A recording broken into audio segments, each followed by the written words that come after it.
यहाँ भी, तू वहाँ भी, तू है चारों ओर।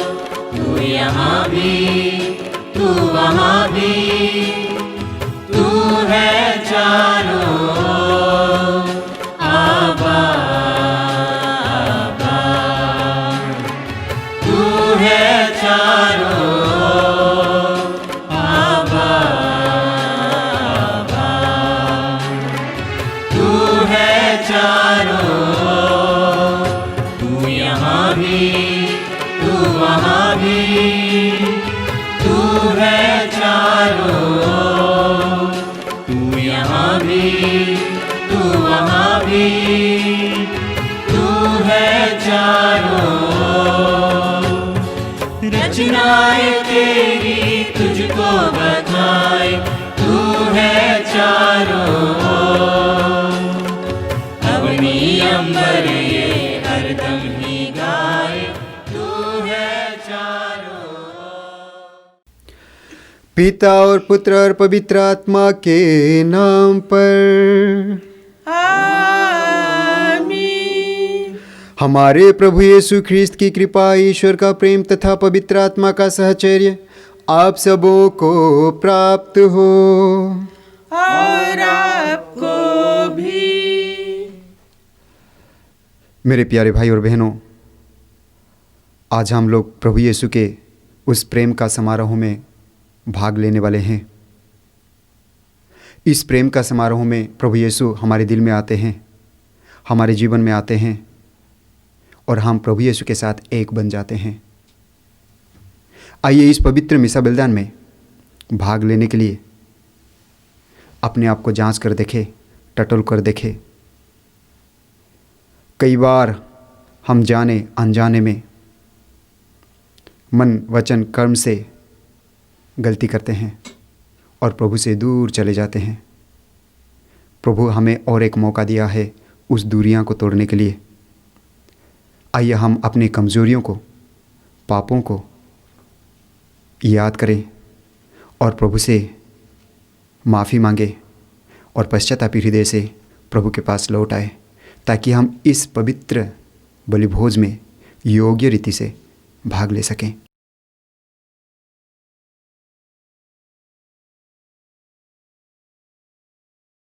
मुझ पर दया कर प्रभु मेरे, तू करुणा का सागर है।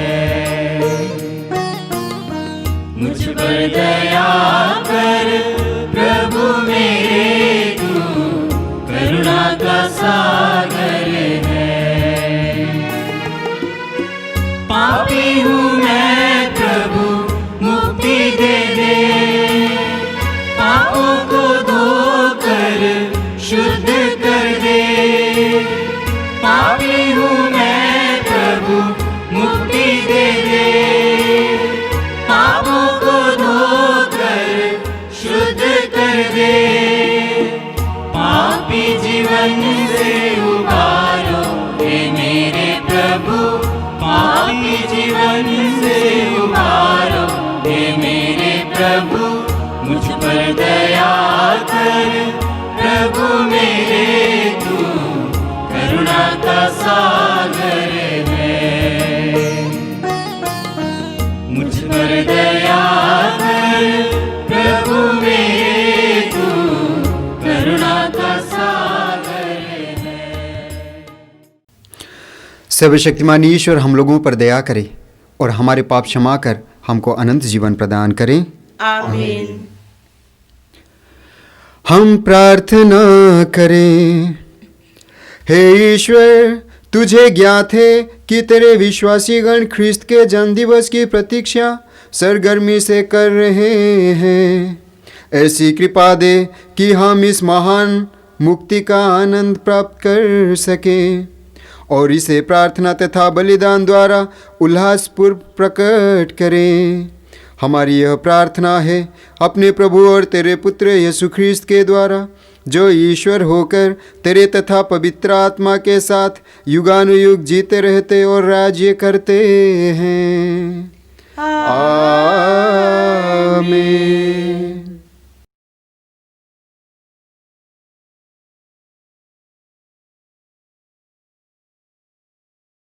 बुद्धि को तेज और आत्मा को उदार बनाने वाला ईश्वर का आत्मा आपको मुक्ति का संदेश सुनाने के लिए सामर्थ्य प्रदान करे। पिता, पुत्र और पवित्र आत्मा आपको आशीर्वाद प्रदान करे। आगमन का तीसरा इतवार।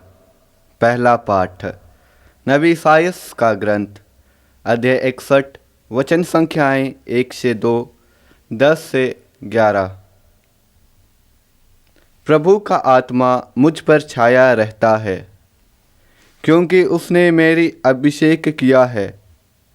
उसने मुझे भेजा है कि मैं दरिद्रों को सुसमाचार सुनाऊं, दुखियों को ढाढ़स बढ़ाऊं, बंदियों को छुटकारे का और कैदियों का मुक्ति का संदेश सुनाऊं। प्रभु के अनुग्रह का वर्ष और ईश्वर के प्रतिशोध का दिन घोषित करूं। मैं प्रभु में प्रफुल्लित हो उठता हूँ। मेरा मन अपने ईश्वर में आनंद मनाता है।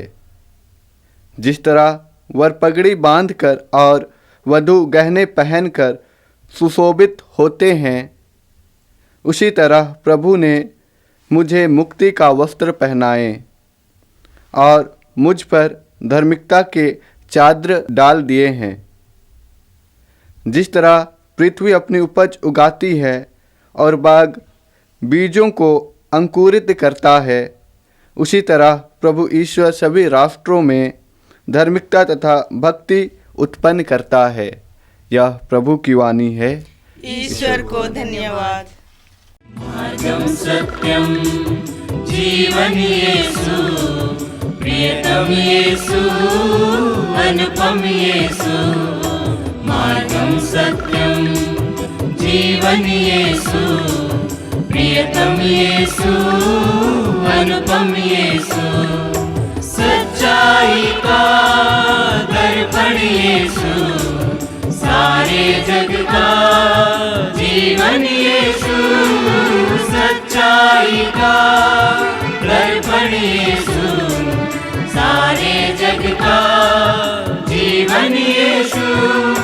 वह अपने भक्तों को मुक्ति देता, शक्ति दाता है वो शक्ति देता। मार्गम सत्यम जीवन येसु, प्रियतम येसु, अनुपम येसु। मार्गम सत्यम जीवन येसु, प्रियतम येसु, अनुपम येसु। बुद्धि को तेज और आत्मा को उदार बनाने वाला प्रभु का आत्मा आपको मुक्ति का संदेश सुनाने के लिए सामर्थ्य प्रदान करे। पिता, पुत्र और पवित्र आत्मा आपको आशीर्वाद प्रदान करे।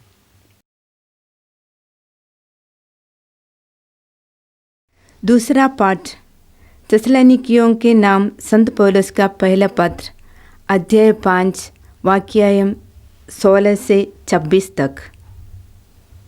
आप लोग हर समय प्रसन्न रहें, निरंतर प्रार्थना करते रहें, सब बातों के लिए ईश्वर को धन्यवाद दें, क्योंकि यीशु मसीह के अनुसार आप लोगों के विषय में ईश्वर की इच्छा यही है। आत्मा की प्रेरणा का दमन नहीं करें और भविष्यवाणी के वरदान की उपेक्षा नहीं करें, किंतु सब कुछ परख ले और जो अच्छा हो उसे स्वीकार करें। हर प्रकार की बुराई से बचते रहें। शांति का ईश्वर आप लोगों को पूर्ण रूप से पवित्र करें। आप लोगों का मन, आत्मा तथा शरीर हमारे प्रभु यीशु मसीह के दिन निर्दोष पाया जाए।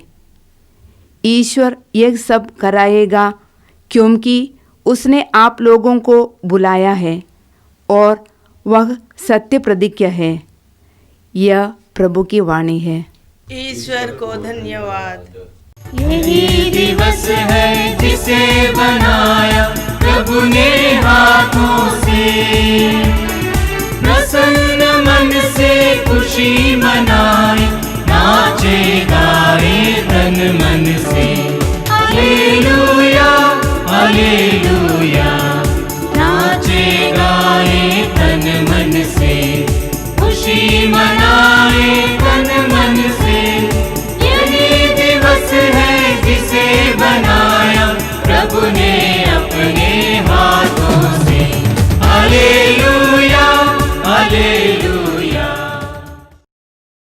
प्रभु आप लोगों के साथ हो। और आपके साथ भी। संत योहन के अनुसार पवित्र सुसमाचार। प्रभु की जय। अध्याय 1 पद संख्याएं 6 से 8 और 19 से 28 तक। ईश्वर का भेजा हुआ योहन नामक एक मनुष्य प्रकट हुआ।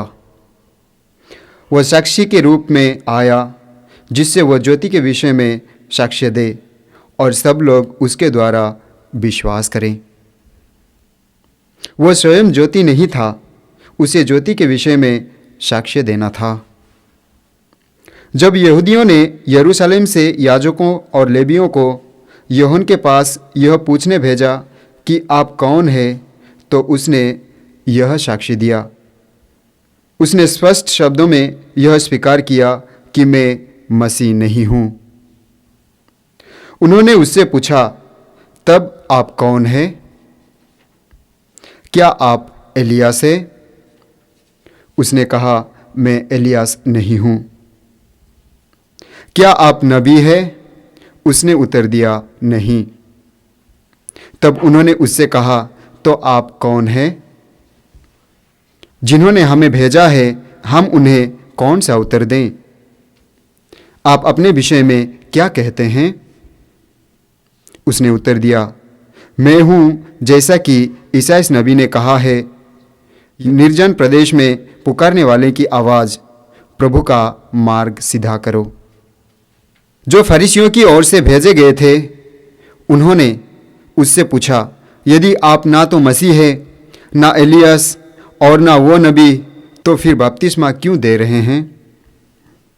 योहन ने उन्हें उत्तर दिया, मैं तो पानी से बपतिस्मा देता हूँ। तुम्हारे बीच एक हैं जिन्हें तुम नहीं पहचानते, वो मेरे बाद आने वाले हैं। मैं उनके जूते का फीता खोलने योग्य भी नहीं हूँ।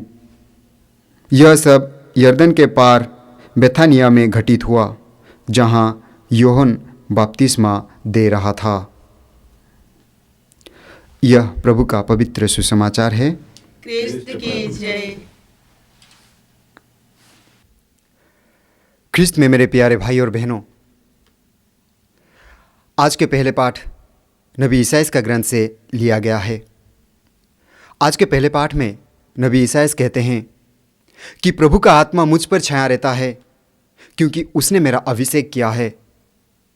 उसने मुझे भेजा है कि मैं दरिद्रों को सुसमाचार सुनाऊं, दुखियों को ढाढ़स बंधाऊं, बंदियों को छुटकारे का और कैदियों को मुक्ति का संदेश दूं। यही अंश हम देखते हैं प्रभु यीशु लूकस के सुसमाचार अध्याय 4 पद संख्या 18 में ईसाइस का धर्म ग्रंथ से पढ़कर नाजरेत के निवासियों को सुनाते हैं। और आगे हम देखते हैं पद संख्या 21 में प्रभु यीशु कहते हैं, धर्म ग्रंथ का यह कथन तुम लोगों के सामने आज पूरा हो गया है। और सचमुच उस धर्म ग्रंथ का कथन प्रभु यीशु के जीवन में पूरा हो जाता है। और सचमुच प्रभु यीशु उस धर्म ग्रंथ का कथन को पूरा करते हैं अपने जीवन में।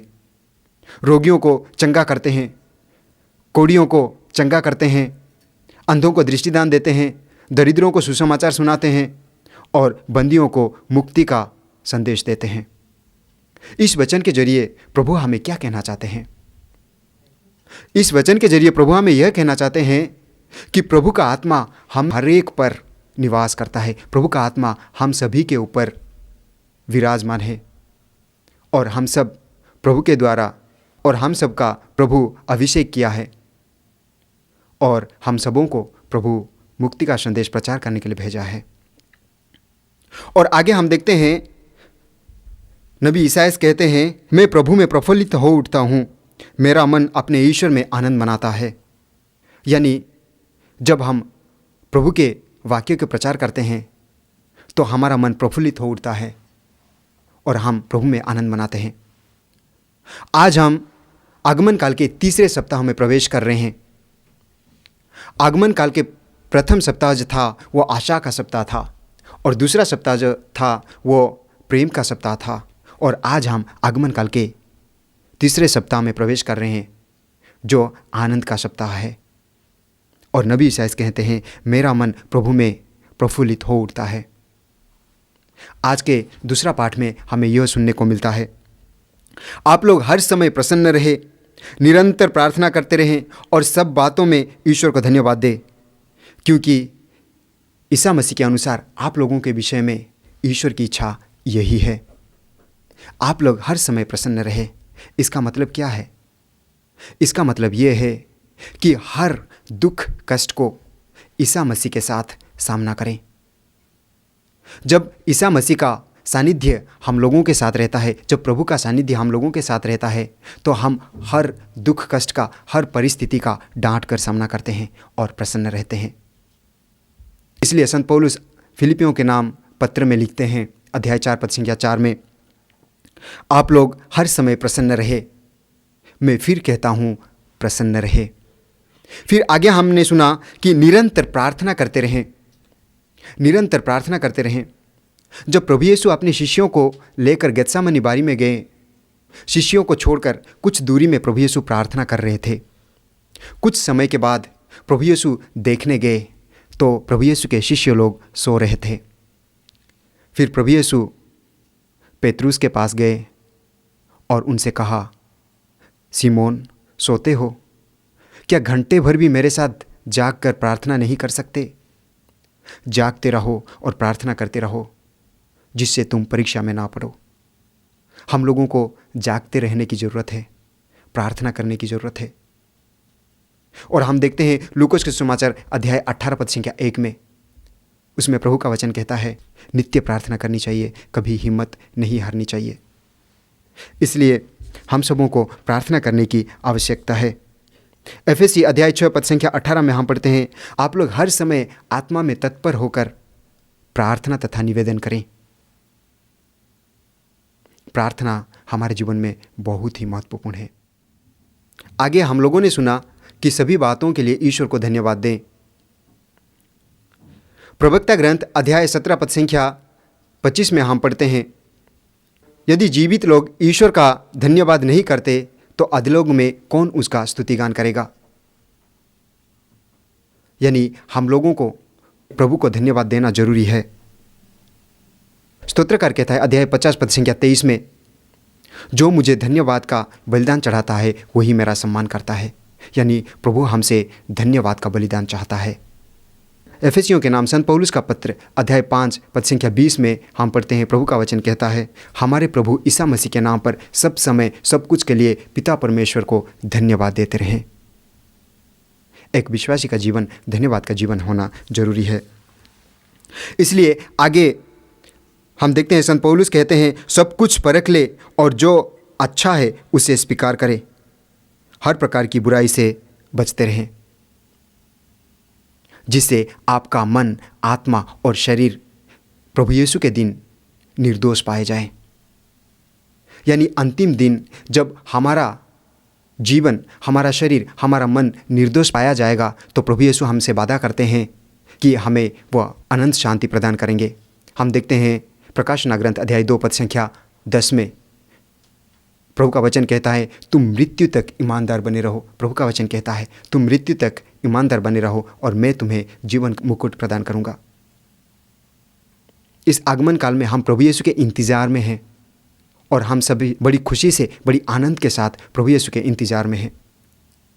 आज के तीसरे पाठ में हम लोगों ने सुना, आज के सुसमाचार में हम लोगों ने सुना कि यहूदिया के याजकों और लेवियों संत यूहन्ना के पास आते हैं और पूछते हैं कि आप कौन हैं। और संत यूहन्ना कहते हैं कि मैं ज्योति का साक्ष्य देने आया हूँ। और वह ज्योति कौन है? हम देखते हैं यूहन्ना के सुसमाचार अध्याय 8 पद संख्या 12 में प्रभु यीशु कहते हैं, संसार की ज्योति मैं हूँ। उस ज्योति के विषय में साक्ष्य देने के लिए संत यूहन्ना आते हैं। और जब यहूदिया के लोग पूछते हैं उनसे तो वो कहते हैं कि मैं मसीह नहीं हूँ, मैं एलियास नहीं हूँ, मैं नबी नहीं हूँ। तब वे उनसे पूछते हैं तो आप कौन हैं? कि संत यूहन्ना बताते हैं कि मैं निर्जन प्रदेश में पुकारने वाले की आवाज़, प्रभु का मार्ग सीधा करो। आज उस आवाज़ हम सबों को पुकार रहा है कि प्रभु का मार्ग सीधा करने के लिए प्रभु का मार्ग सीधा करना यानी अपने पापमय जीवन को छोड़कर, अपने दुनियादारी को छोड़कर, दुनिया के मोह माया को छोड़कर प्रभु के पास जाने के लिए। तो आइए हम उस आवाज़ को सुने, उस आवाज़ को पहचाने और इस आगमन काल में प्रभु यीशु को अपने दिल में आने के लिए अपने आप को तैयार करें, ताकि प्रभु यीशु हमारे दिल में आए और हमें एक नया सृष्टि बनाए। प्रभु का उद्देश्य यह है कि हम एक नई सृष्टि बने। आइए प्रभु को हम अपने दिल में जगह दें, इस आगमन काल में अपने आप को तैयार करें ताकि हम एक नई सृष्टि बने। आमीन। प्रेरितों का धर्मसार। मैं स्वर्ग और पृथ्वी के सृष्टिकर्ता सर्वशक्तिमान पिता ईश्वर पर विश्वास करता हूँ और उसके एकलौते पुत्र हमारे प्रभु यीशु ख्रिस्त, जो पवित्र आत्मा के द्वारा गर्भ में पड़ा, कुमारी मरियम से जन्मे, पुन्तियुस पिलातुस के शासन उठाया, क्रूस पर ठोका गया और मर गया और गाड़ा गया, लहूस में उतरा, तीसरे दिन मृतकों से जी उठा, स्वर्ग गया, सर्वशक्तिमान पिता परमेश्वर की दाहिने ओर विराजमान है, वहाँ से जीवितों और मृतकों का न्याय करने आएगा। मैं पवित्र आत्मा, पवित्र कैथोलिक कलीसिया, धर्मियों के संबंध, पापों की क्षमा, देह की पुनरुत्थान और अनंत जीवन पर विश्वास करता हूँ। आमीन। प्यारे भाई बहनों, हम अपने प्रभु और मुक्तिदाता की प्रतीक्षा कर रहे हैं। परम दयालु पिता ईश्वर से हम प्रार्थना करें कि ख्रिस्त के पावन आगमन द्वारा हृदय के दीन सुसमाचार की कृपा ग्रहण करें और दया व मुक्ति प्राप्त करें। प्रभु यीशु अपने आगमन द्वारा कलीसिया को अधिक पवित्र करें और उसे अपने आनंद से भर दे। हम यह प्रार्थना करते हैं। हे पिता हमारी प्रार्थना सुन। हे पिता हमारी प्रार्थना सुन। हे शाश्वत ईश्वर, हम संत पिता फ्रांसिस के लिए प्रार्थना करते हैं। उन्हें आप बुद्धि और विवेक से भर दे, जिससे वह एक भले चरवाह की तरह पवित्र कलीसिया को यीशु के बताए हुए मार्ग पर ले चले और जीवित प्रभु यीशु का अनुभव करा सके। इसके लिए हम प्रार्थना करें। हे पिता हमारी प्रार्थना सुन। हे परमपिता ईश्वर, हम दीन दुखी लोगों के लिए प्रार्थना करते हैं। प्रभु ईश्वर उनकी दुख भरी परिस्थिति में उनकी सहायता करें और सांत्वना दे, जिससे वे प्रभु यीशु को एक मुक्तिदाता के रूप में पहचान सके, जो हमारे पापों और दुखों के कारण क्रूस पर मर गए। वही प्रभु यीशु हमारे दुखों को भी पवित्र लहू से धो डाले। इसके लिए हम प्रार्थना करें। हे पिता हमारी प्रार्थना सुन। हे सर्वशक्तिमान पिता ईश्वर, हम सभी विद्यार्थियों को तेरे चरणों में समर्पित करते हुए प्रार्थना करते हैं। उन्हें आप ज्ञान और बुद्धि से भर दे, जिससे वे पढ़ लिख कर एक अच्छे ख्रिस्तीय जीवन व्यतीत करें और अपने कदमों में खड़े हो सके, साथ ही शिक्षा के माध्यम से अपना भविष्य उज्जवल बना सके। इसके लिए हम प्रार्थना करें। हे पिता हमारी प्रार्थना सुन। हे दया सागर ईश्वर, हम किसानों के लिए प्रार्थना करें। हे प्रभु, वे अपने हक को पाने के लिए संघर्ष कर रहे हैं। उनको इस लड़ाई में आप उनको सहयोग दे, उन्हें न्याय दिला और सभी अधिकारियों नेताओं को विवेक दे, जिससे वे दूसरों के दुख दर्द को समझ सकें और किसानों के हित के लिए अपना कदम आगे बढ़ा सके। इस कृपा के लिए हम प्रार्थना करें। हे पिता हमारी प्रार्थना सुन। हे शांतिदाता प्रभु, हम आगमन काल में सभी लोगों को पश्चाताप की कृपा और वरदान मांगते हैं और हमारे दिल में मेल मिलाप के गुणों से भर दे, ताकि हम अपने जीवन में आने वाले बालक यीशु का स्वागत अपने हृदय में हर्ष उल्लास के साथ कर सके। इसके लिए हम प्रार्थना करें। हे पिता हमारी प्रार्थना सुन।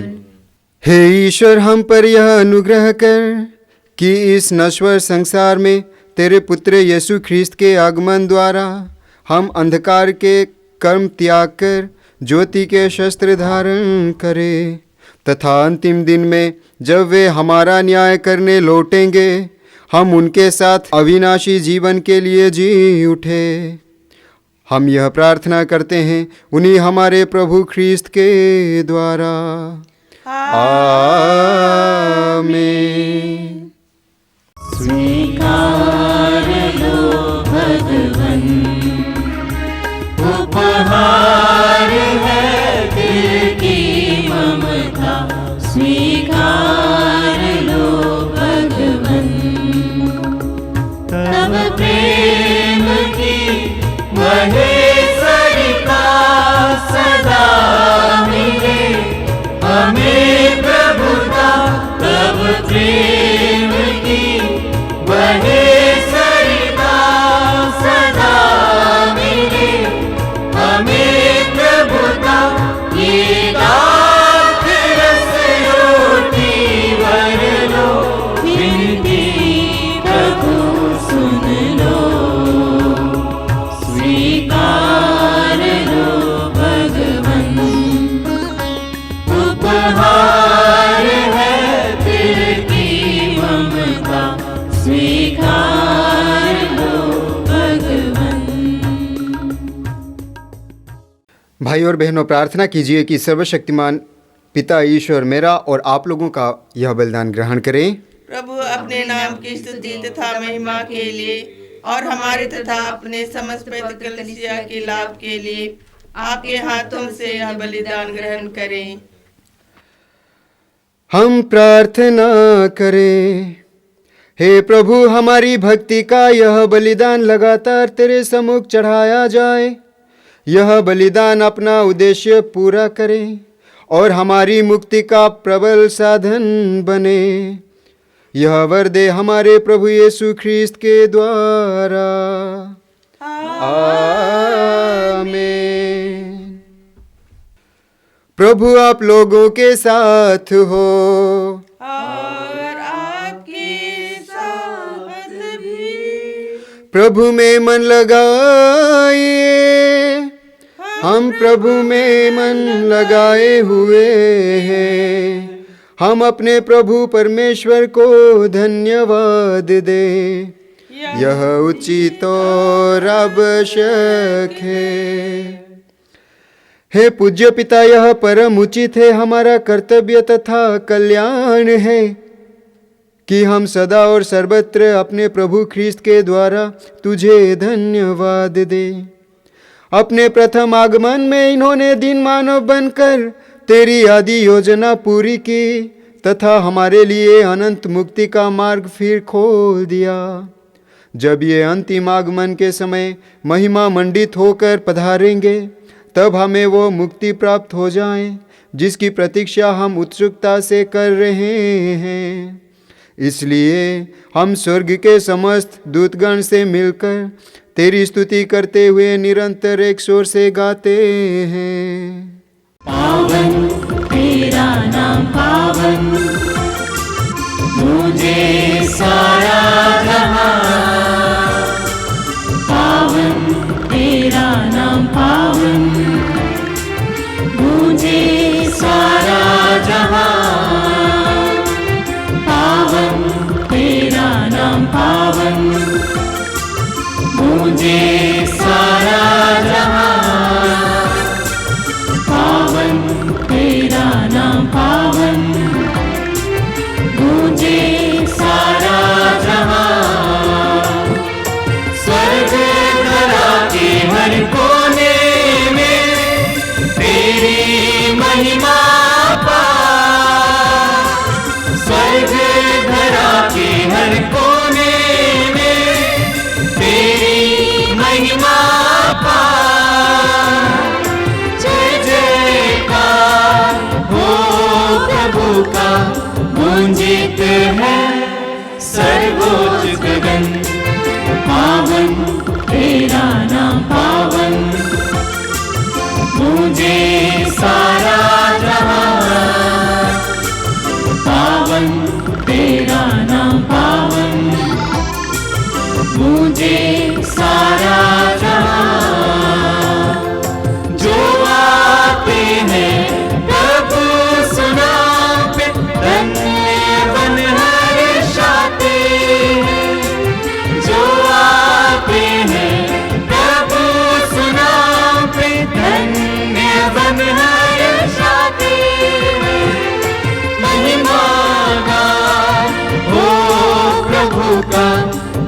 पूजित है सर्वोच्च गगन, पावन तेरा नाम पावन, गूंजे सारा जहां,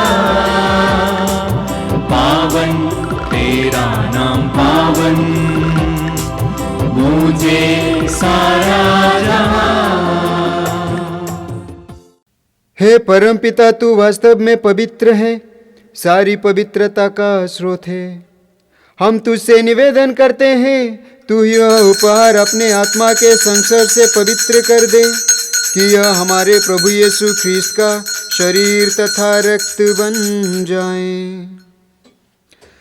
जिस रात को यीशु स्वेच्छा से मृत्यु के लिए सौंपे गए, उन्होंने रोटी ली, तुझे धन्यवाद दिया और रोटी तोड़कर उसे अपने शिष्यों को देते हुए कहा, तुम सब इसे लो और खाओ, यह मेरा शरीर है जो तुम्हारे लिए बलि चढ़ाया जाएगा।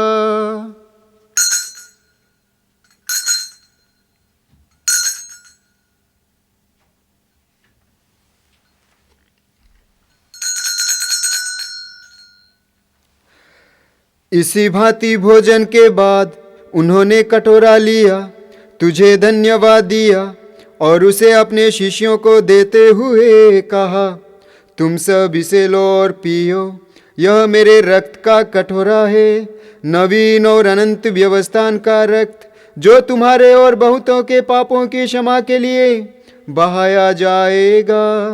तुम मेरी स्मृति में यह किया करो।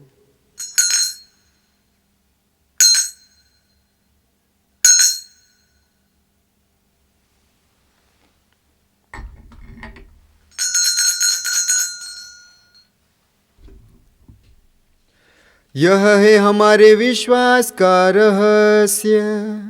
कृष्ण प्रभु मर गए, कृष्ण प्रभु जी उठे, कृष्ण प्रभु महिमा के साथ फिर आएंगे। हे परमपिता, यह आज्ञा मानकर हम अपने प्रभु की मृत्यु और पुनरुत्थान का स्मृति में तुझे जीवन की रोटी और मुक्ति का कटोरा चढ़ाते हैं। हम तुझे धन्यवाद देते हैं कि तूने हमें अपने सम्मुख उपस्थित होने और अपनी सेवा करने का सौभाग्य प्रदान किया है। हमारा नम्र निवेदन है कि हम सब जो ख्रीस्त का शरीर तथा रक्त ग्रहण करते हैं, पवित्र आत्मा के द्वारा एकता के सूत्र में बंधे रहें। प्रभुवर हमारे संत पिता फ्रांसिस, हमारे धर्माध्यक्ष यूजिन जोसेफ और सभी याजकों के साथ विश्व भर में फैली अपनी कलीसिया की शुद्धि ले तथा इसे प्रेम में सिद्ध बना दे। हे प्रभु, हमारे उन भाई बहनों की भी शुद्धि ले जो पुनरुत्थान की आशा में परलोक सिधार चुके हैं। उन्हें और सभी मृतकों को अपने पुण्य दर्शन का सौभाग्य प्रदान कर हम सब पर दया दृष्टि डाल कि हम भी अनंत जीवन के सहभागी बने और ईश्वर की माता धन्य कुमारी मरियम, प्रेरित गण और सब संतों के साथ जो युग युग में तेरे विश्वस्त सेवक सेविकाएं बने रहे, तेरा स्तुतिगान कर सके तेरे पुत्र यीशु ख्रीस्त के द्वारा।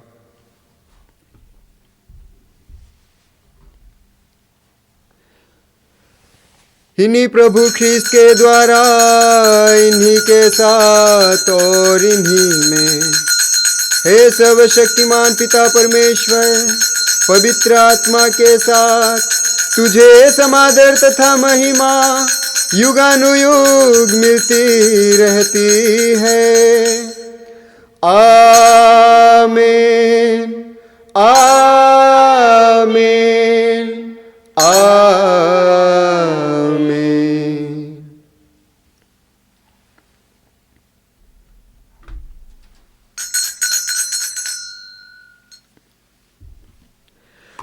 आइए हम प्रभु यीशु के द्वारा सिखाए हुए उस सुंदर प्रार्थना को एक साथ दोहराएं। हे हमारे पिता जो स्वर्ग में है, तेरा नाम पवित्र माना जाए, तेरा राज्य आवे, तेरी इच्छा जैसे स्वर्ग में है वैसे इस पृथ्वी पर भी पूरी हो। हमारा प्रतिदिन का आहार आज हमें दे और हमारे अपराध हमें क्षमा कर, जैसे हम भी अपने अपराधियों को क्षमा करते हैं, और हमें परीक्षा में ना डाल परंतु बुराई से बचा। आमीन। हे प्रभु, हम तुझसे प्रार्थना करते हैं, सभी बुराइयों से हमें बचा और इस जीवन में हमें कृपापूर्वक शांति प्रदान कर। हम तेरी दया से सदा पाप से दूर और हर विपत्ति से सुरक्षित रहें और उस दिन की प्रतीक्षा करते रहें जब हमारे मुक्तिदाता यीशु ख्रिस्त फिर प्रकट होकर हमारी मंगल में आशा पूरी करेंगे। क्योंकि तेरा राज्य, तेरा सामर्थ और तेरी महिमा अनंत काल तक बनी रहती है। हे प्रभु यीशु ख्रिस्त, तूने अपने प्रेरितों से कहा है, मैं तुम्हारे लिए शांति छोड़ जाता हूँ, अपनी शांति तुम्हें प्रदान करता हूँ। तू हमारे पापों पर नहीं, अपनी कलीसिया के विश्वास पर दृष्टि डाल और उसे शांति तथा एकता प्रदान कर। तू युगानुयुग जीता रहता और राज्य करता है। आमीन। प्रभु की शांति सदा आप लोगों के साथ रहे और आपके साथ भी। आइए हम परस्पर शांति अभिवादन करें। हे ईश्वर के मेमने, जो संसार के पाप हर लेता है, हम पर दया कर। हे ईश्वर के मेमने, जो संसार के पाप हर लेता है, हम पर दया कर। हे ईश्वर के मेमने, जो संसार के पाप हर लेता है, हमें शांति प्रदान कर। देखिए ईश्वर का मेमना जो संसार के पाप हर लेता है। धन्य है वे जो उनके भोज में बुलाए जाते हैं। हे प्रभु, मैं इस योग्य नहीं हूँ कि आप मेरे आवे, किंतु एक ही शब्द कह दे और मेरी आत्मा चंगी हो जाएगी।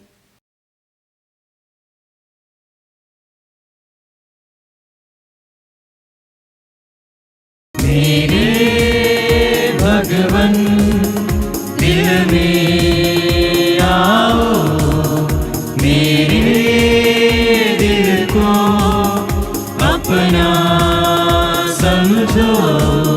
मेरे भगवन दिल में आओ, मेरे दिल को अपना समझो। मेरा दिल तेरा घर, घर में आओ। मेरा दिल तेरा घर, घर में आओ। तेरा मेरा जो है नाता, वो है प्यारा है विधाता।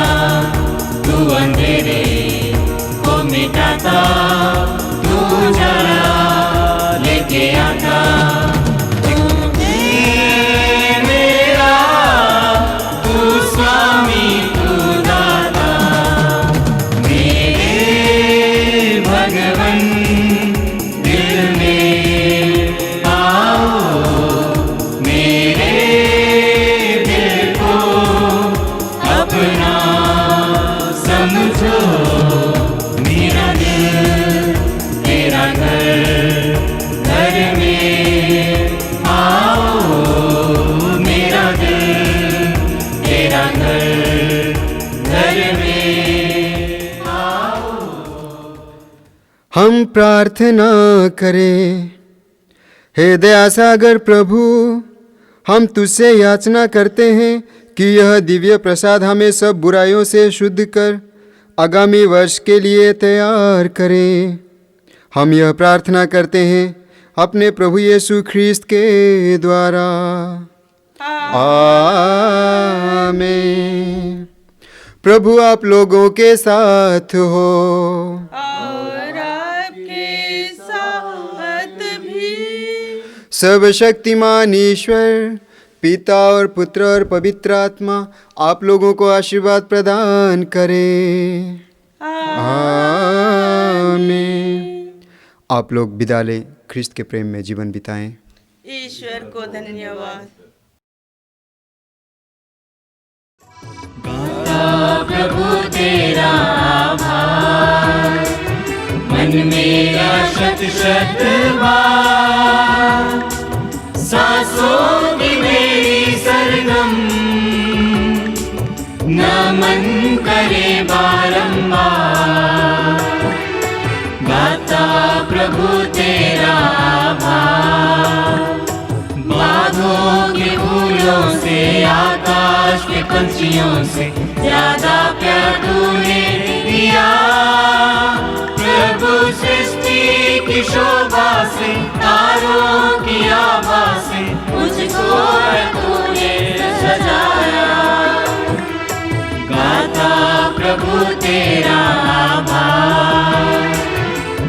मेरा शत शत बार, सांसों की मेरी सरगम, नमन करे बारंबार।